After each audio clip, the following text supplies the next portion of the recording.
Well, for today's scheduled programming, I had to think about what beverage I wanted.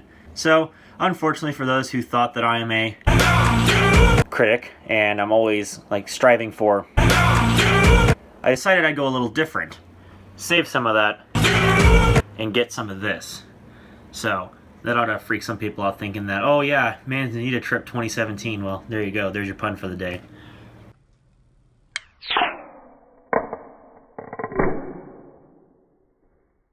And now, on with the video. This has the, what's known as the, I forget what the heck they call these things, but IBM / Lenovo mix-ups here.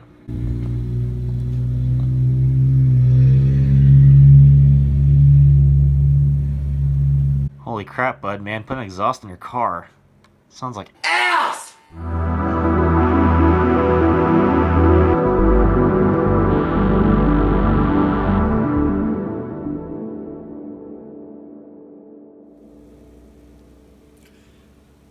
G'day folks, Jordan here with an IBM ThinkPad. Now for those who are going to come rambling in the comment section telling me, oh, this is not an IBM ThinkPad, this is a Lenovo ThinkPad, it just has the IBM logos on it.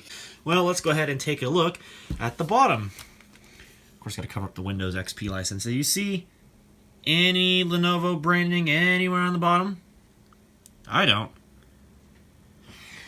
So, this is a true on every kind of definition of the word true IBM ThinkPad throughout. This is a T41, probably from about 2003, and this thing is pretty nice, so let's dig in. Taking a look at the ports on this computer, we obviously have the Kensington security lock, we have two USB ports, we have an S-video output, a modem, Ethernet, a headphone and microphone jacks, got a vent, and I believe... no, there's actually two PCM CIA card slots if you were to look in there. I thought one of them was an express card slot, but I guess this was before that time of the express card, so it looks like there's just PCM CIA in there. Obviously card bus capable, 2 Type 2s or 1 Type 3. On the front, there is a knockout plug for the infrared if this machine were to have it. This does not have the infrared. And I believe there is a single, if not stereo speaker setup underneath here. And I don't remember where the microphone is on this computer. I think it's underneath the screen. Right there is where the hard drive goes. There is a CDRW DVD ROM drive there, and a VGA port with the screws. And finally, we have the battery, we have the DC input, and a parallel port. On the inside, we have a 14-inch LCD. I believe this is what they call the FlexView high-resolution display, which this one does have. It is a resolution of 1400 by 1050, and I don't know if it's IPS. I would assume no, because IPS at that time would have either not existed at all or it would have been extremely expensive. Either way, this does have pretty much the bare necessities of a ThinkPad. It doesn't have the fingerprint scanner, it doesn't have any of the fancy goodies and whatnot, but it does have a ThinkLight too, which all ThinkPads come with. And I don't think mine has the Bluetooth either, even though it has the little logo there to tease me with it. Either that or it was taken out before I got it. I don't know. Anyway, this is the older style of IBM keyboard with no Windows key, because you can see there's no Windows key anywhere on the keyboard. This one is a little bit worn for wear, but the lettering isn't coming off, so it's a well-used keyboard. And obviously, if it wasn't for the more modern keyboards that I like on my MacBook and so on and so forth, although I prefer the ones on the MacBook Pro, this is still a damn good keyboard. One of the best in the business. In fact, it can still hold its own today as one of the better laptop keyboards I've used. Even though it's not backlit, I will still type on this thing over any cheap piece of crap Acer any day. I'm serious when I say that. This thing is that good. And this one is also fortunate enough to have both a track point and a touchpad. And the touchpad has seen a little bit of wear. If I shine the light on it just right, you can see there's a little bit of a shiny spot, but really it's not that bad. In fact, at most angles, you really can't even tell. I suppose that the track point was probably the most used pointing device, and it makes sense because it is a very nice track point. This has the what's known as the, I forget what the heck they call these things, but there's different kinds. I know somebody will correct me in the comment section, but you can kind of tell what this is. I forgot the name of it. I had it in my memory, but I forgot what the heck it was called, so my apologies. That's just how my memory works. Anyway, without any further rambling, let's go ahead and boot this thing up. We're going to go right into the BIOS, which is F1. Now, there's an unfortunate side effect to this screen, which I'll show now. This particular one, I don't know if it's a board problem or if it's a cable problem, because there's a colored line that runs all the way up the screen. I have not disassembled this laptop to try to figure out what the heck is causing this. If I tweak the display, you can tell that it changes colors, and it actually goes away if I do it far enough. And it also changes colors if I do it the other way. So something's up with this display cable or panel itself, the controller board maybe, that's causing it to have this line down the screen. Fortunately, it doesn't span across the rest of the display, so you can pretty well ignore it, but it is still there nonetheless, and it's kind of disappointing. But that's kind of the thing you get when you have a 15-year-old laptop, I guess. I don't know. This thing is pretty beefy otherwise from its time. It has a 2 GHz Pentium M with 1 gig of RAM. I believe that was the factory configuration on this laptop, so this thing probably was not cheap, having that 1 gig of RAM. But the CPU especially so, my god, that was probably a pretty sweet CPU for its day. Granted, it is only single core. It is not hyper-threaded, so, you know, you had to pay big bucks to get the clock speed. Kind of like a Pentium 4, but not quite the same, of course. But unfortunately, this is not one of the newer ones, contrary to the BIOS date, which I did update. This machine does not have support for Windows 8 or later, or Intel 64-bit. This does not have any support for this. This is just a straight-up 32-bit CPU. This also has a discrete graphics card inside of it, or graphics chip, rather, since it has to power the high-resolution display. I'll just get Windows booting here. This has the ATI Mobility Radeon 7500 in it, which is the same graphics chip that was used in the iBook G3, and it has 32 megs of dedicated graphics memory. And I believe that was the base GPU that you needed to get the high-res display, because I believe whatever integrated graphics this machine would have came standard with on the standard display option would not have been powerful enough to drive the high-res display. So as you can see, the login box is itty-bitty teeny tiny, but the text is actually very sharp. It looks really good. I don't know password on this. And here we are at the desktop of Windows XP. This background actually came off of an HP computer, funny enough, because the backgrounds are actually quite nice. I think these come from a program called Movie Auto Producer, and that is M-U-V-E-E, not M-O-V-I-E. There is a difference. Also, this balloon comes up now every time I turn this on because I turned off automatic updates, because unfortunately I was having a problem when I was recording this video earlier, and I'm doing this again because unfortunately that's what I'm going to have to do, where the computer would, shortly after it started up, even though there's no networking going to it right now, it would start checking for updates even though there's no network, and it would bring the system to a crawl. It was so bad. It was very slow. So unfortunately, I really couldn't demonstrate the software on this machine at the time I was recording it the first time because it was so slow. Now I think I've counteracted that, and I can actually kind of use this thing, so that's quite nice. It also doesn't help that Avast Antivirus is a bloated antivirus, but it is what it is. It does work nonetheless. Anyway, you can see I have the Access IBM software reinstalled on the system. This is not obviously the IBM software, and as you can see, it is unofficial Service Pack 4 updated. As you can see, it's a 2 GHz Pentium M with a single gig of RAM. I believe this machine can go up to 2 gigs of RAM as its maximum. I'm not entirely sure. I don't have enough DDR, I think it's DDR400 memory in this thing. I don't have enough of it to try and upgrade the memory. I doubt this has DDR2 memory. It's probably too old for that. But either way, 1 gig's fine. And unfortunately, with that Service Pack 4 thing, and this applies to pretty much any Windows XP computer, at least for me, I've never gotten the Windows Update to work with unofficial Service Pack 4. As soon as I install that update, it just stops working. So this has all of the updates installed prior to me installing Service Pack 4. So this machine is still up to date in terms of Windows XP, but it's not going to get any of the Windows Embedded POS Ready 2009 updates. I think Microsoft actually blocked those sorts of registry things from going into the Windows Update service and confusing it. So unfortunately, that is just how it is.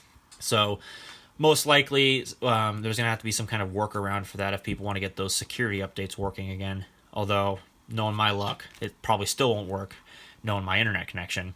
But if you have gotten it to work with unofficial Service Pack 4 and you actually got Windows Embedded POS Ready 2009 updates on your XP system, like, let me know, because I cannot get it I can't get it to work when I install Service Pack 4 for the life of me. Anything Service Pack 3 works perfectly. And in fact, I actually even got Windows 2000 Windows updates to work, which is really strange.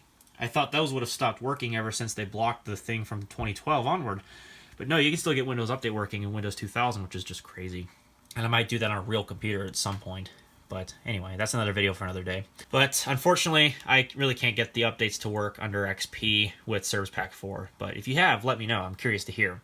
Anyway, there's not a lot on this system, as I was initially going to go show. I just have basically done the bare minimum install that anybody would probably do. I'm going to probably do a little more program installation, like CCleaner and so on and so forth.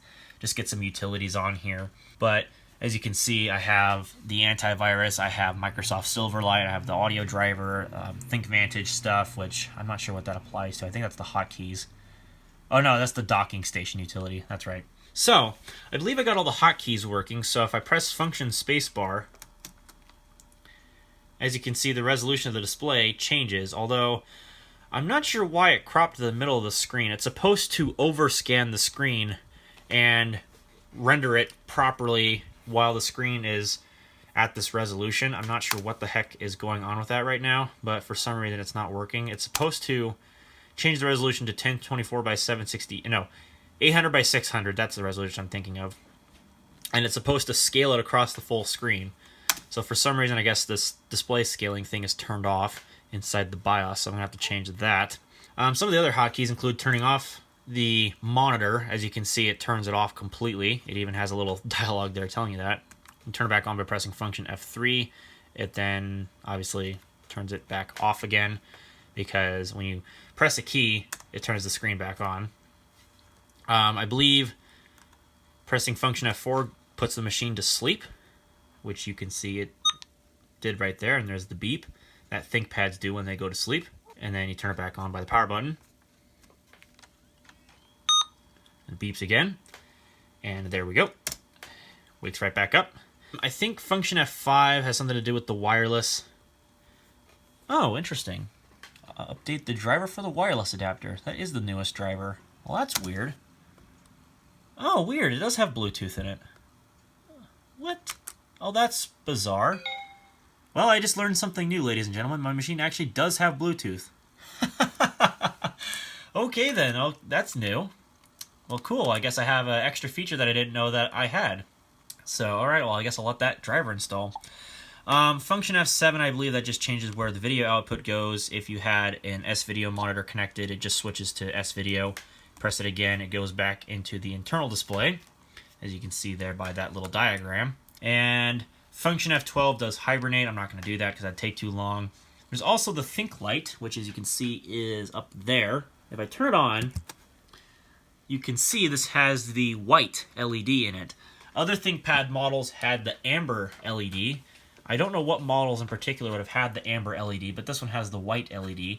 And effectively, if I turn off this light here, you can see that the light is just bright enough to where it'll shine on the keys, and it'll let you see the keyboard at night. You know, if you're on an airline, you don't want to blind the person next to you, but you still want to see your keyboard if you want to get work done. So, very nice. But again, I'm not sure what the deal is with this stupid function spacebar thing, and it doesn't scale this display properly. I don't know what the hell is up with that, but whatever. And the Access IBM button, I'm going to turn the light back on here. The Access IBM button actually does work. I have the software program for that. Software program, and that just sounds double negative. Anyway, the sound that it makes when it starts up is actually pretty interesting. And if you've ever watched Jack Stavros' video, or IBM ThinkPad R51, or whatever you like to call his channel, the intro to his videos has this sound effect, and it ought to sound familiar to people when I press this button and have the program start up. So let's do it now.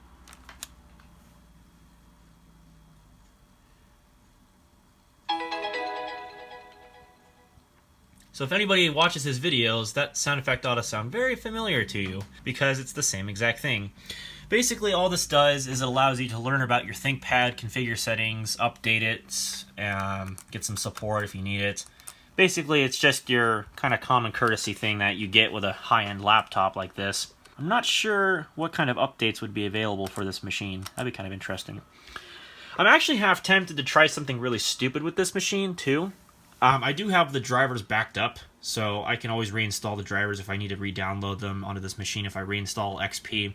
I thought about wanting to try and upgrade to Windows Vista with this system because there are drivers for Windows Vista for the IBM ThinkPad T41. Lenovo actually did a pretty decent job with drivers for this laptop, so it has a complete Windows Vista driver suite.